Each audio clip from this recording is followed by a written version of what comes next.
자, 여러분 한번 상상해 보세요. 다윗하고 그의 부하들이 꼬박 사흘길을 걸어서 드디어 집에 돌아오는 길입니다.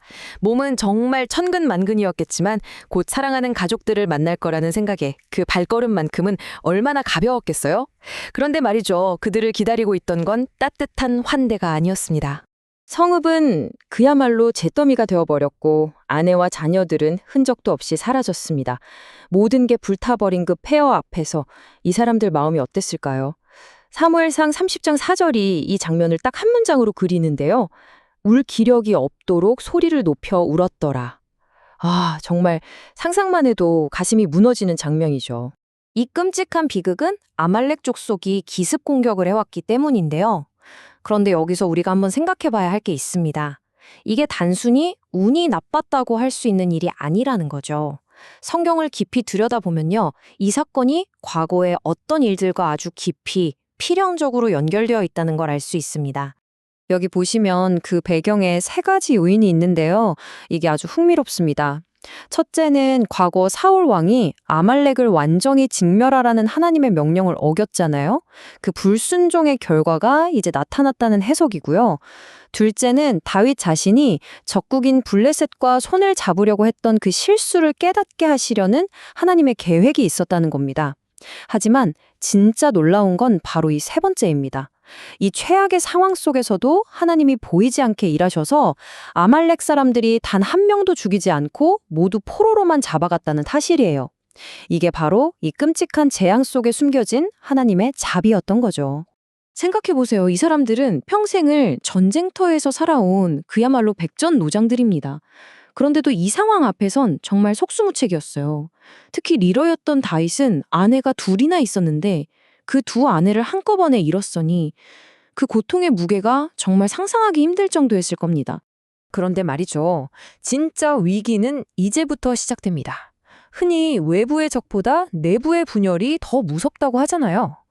극심한 슬픔이 이제는 분노로 바뀌어서 그 화살이 리더인 다윗에게로 향하기 시작한 겁니다. 자, 이 위기 앞에서 사람들의 반응이 딱 두 가지로 나뉩니다. 백성들은 어땠나요?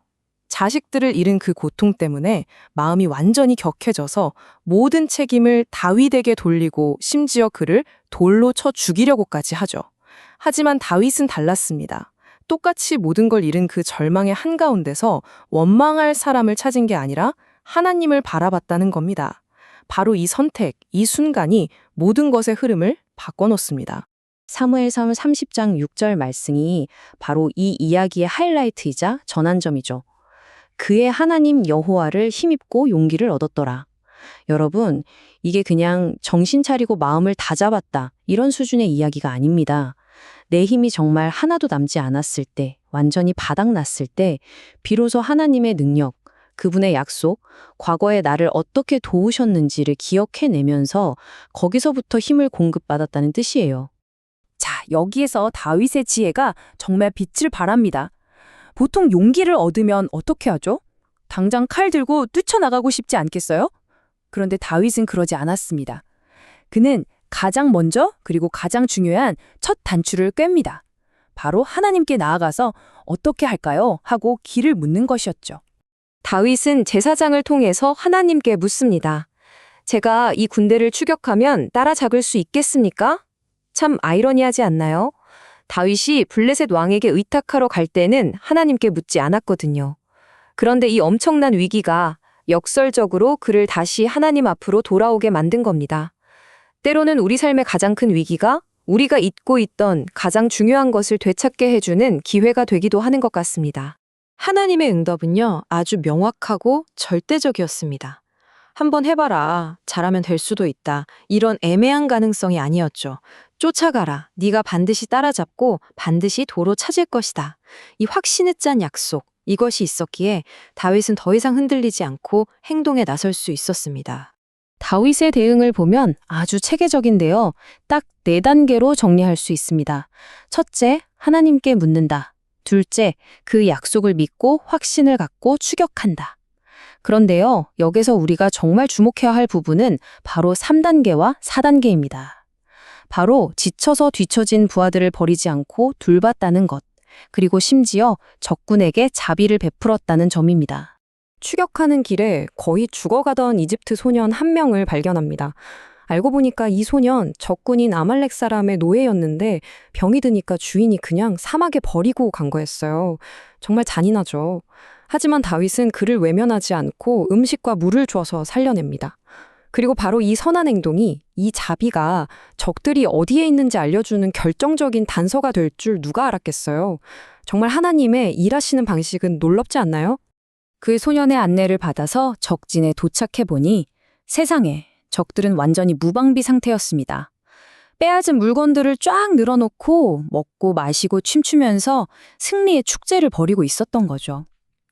바로 그 방심의 한가운데를 다윗과 그의 군대가 덮친 겁니다. 결과는요, 그야말로 완벽한 승리였습니다. 성경은 빠진 것이 없었다라고 기록하는데요. 하나님께서 반드시 도로 찾으리라 하셨던 그 약속이 정말 100% 글자 하나 틀리지 않고 그대로 이루어진 순간이었습니다. 자, 이제 모든 걸 되찾았으니 이걸로 해피엔딩일까요? 아닙니다. 이 이야기의 진짜 핵심, 진짜 교훈은 이제부터 시작됩니다. 밖의 적과의 싸움은 끝났지만 이제 공동체 안에서 훨씬 더 중요한 싸움, 마지막 시험대가 다윗을 기다리고 있었습니다. 여기서 두 개의 생각이 정면으로 충돌합니다. 같이 싸웠던 사람들 중 일부가 이렇게 나오는 거예요. 저기 뒤에 남아서 싸우지도 않은 200명한테는 전리품을 나눠줄 수 없습니다. 철저하게 기여한 만큼만 나눠주자는 능력주의적인 주장이죠. 하지만 다윗은 완전히 다른 관점에서 이야기합니다. 그는 근본적인 질문에 던져요. 잠깐, 이 승리가 정말 우리 힘으로 얻은 건가? 아니지 않나? 그는 이 승리는 여호와께서 우리에게 주신 선물이라고 선포합니다. 선물이면 어떻게 해야 하죠? 선물은 싸운 사람이든 뒤에서 짐을 지킨 사람이든 모두가 똑같이 누려야 한다는 새로운 은혜의 원칙을 세운 겁니다. 그리고 다윗은 이걸 그냥 한 번의 좋은 결정으로 끝내지 않습니다. 아예 이스라엘 공동체의 법, 율례와 규례로 못을 박아버려요. 전투에 직접 나간 사람이나 뒤에서 보급품을 지킨 사람이나 그 몫은 똑같다. 이것은 당시 사회에서는 정말 상상하기 힘든 아주 파격적인 은혜의 기본을 둔 공동체의 새로운 원칙이었습니다. 다윗의 스케일은 여기서 그치지 않습니다.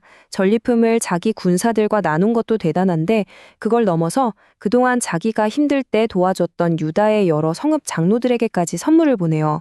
이건 단순히 고마웠습니다 하는 인사가 아니었겠죠. 받은 은혜를 다른 사람에게 흘려보낼 줄 아는 리더의 지혜였고 미래의 왕국을 준비하는 위대한 정치력이었습니다. 그렇다면 이 시글락 사건이 우리에게 말해주는 진정한 승리란 대체 뭘까요? 그건 그냥 잃어버린 걸 되찾는 물질적인 회복, 그게 전부가 아니었습니다. 인생 최악의 위기 속에서 오히려 하나님의 은혜가 얼마나 큰지 깨닫고 그 은혜를 나 혼자 누리는 게 아니라 모두와 함께 나누는 새로운 원칙을 세우는 것. 바로 그것이 진짜 승리라는 걸 보여주는 거죠. 다윗의 이 이야기는 수천 년의 시간을 뛰어넘어 오늘을 살아가는 우리에게도 똑같은 질문을 던집니다. 우리 인생에도 모든 것을 다 잃어버린 것만 같은 시글락의 순간이 찾아오기 마련입니다. 바로 그 절망의 자리에서 여러분은 어떤 선택을 하시겠습니까? 원망과 비난의 돌을 들겠습니까? 아니면 다윗처럼 하나님을 힘입어 다시 일어서고 그 위기를 오히려 더 넓고 깊은 은혜의 원칙을 세우는 기회로 만들어 가시겠습니까?